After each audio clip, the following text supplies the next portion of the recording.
how do you in Latch balance new feature development and kind of improving what's already there, bug fixing, current health, improving battery life beyond what you expected, that sort of thing. Sure. I mean, I think that's something regardless that all engineers struggle with, right? How do you prioritize, fixing things and fixing issues, right, versus providing new features, right?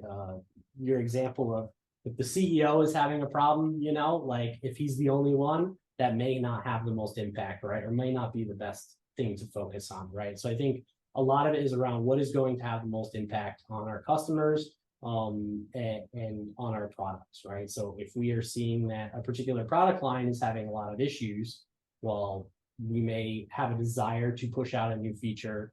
We have to balance that with the impact on current customers and the satisfaction of current customers, where we might focus more on that reliability and performance based on the data that we're getting from them.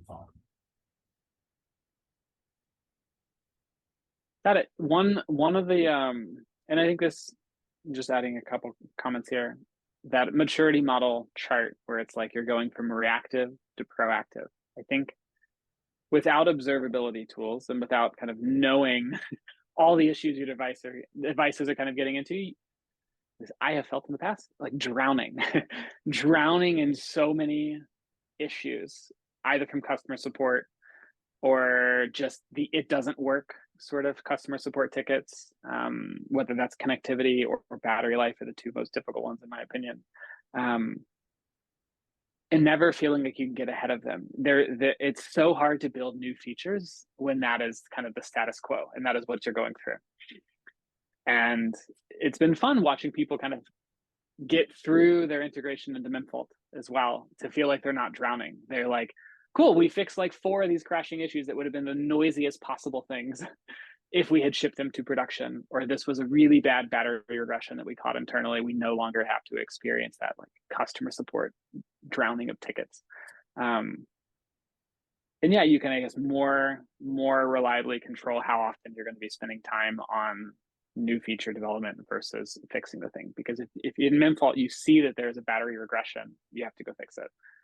But you don't need to throw all of your engineering capacity at it. You can probably throw one engineer at it because it's just actually this particular issue and not just like it doesn't work. So there will still be fire drills though. But yeah, go Dave. Yeah, absolutely. And I think having this data and having this context again helps you prioritize and debug issues.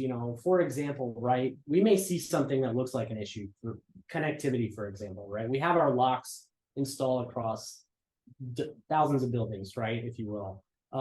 And as you can imagine, it's all different types of environments, all different types of networks that are outside of our control, right?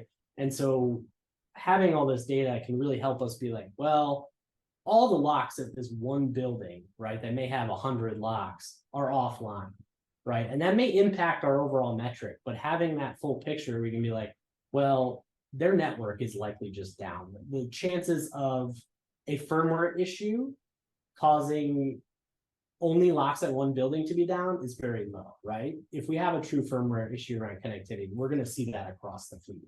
And so we're able to kind of narrow in using the data on issues like that and just say, hey, that's not really an issue we need to concern ourselves with.